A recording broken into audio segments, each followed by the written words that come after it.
झुरु झुरु निमिया गछिया बहे झिराई के झूलताड़ी समधि के बहिनी झुलुहा लगाई के झूलताड़ी समधि के बहिनी।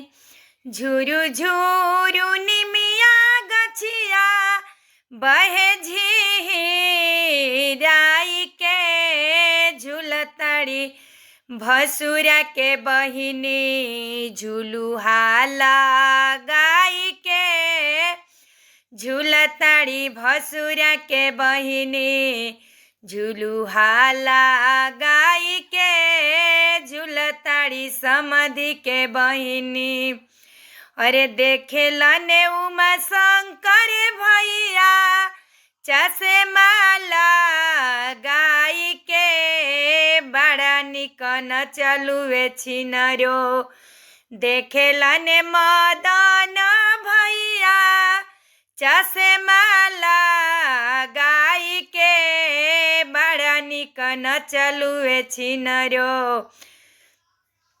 अरे देखेला ने ओम प्रकाश भैया चश्मा लगाई के बड़ा निकन चलुए छिनरो। लहंगा उठाई के बड़ा निकन चलुए छिनरो।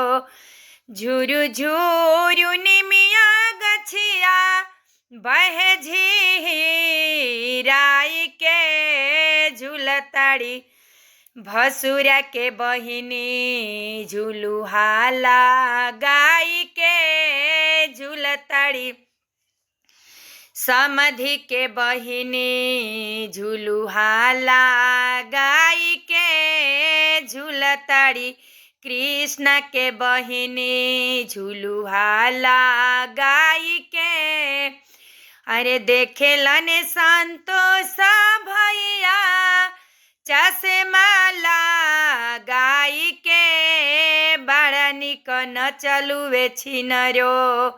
लहंगा उठाई के बड़ा निकन चलुए छिनरो। लहंगा उठाई के बड़ा निकन चलुए छिनरो।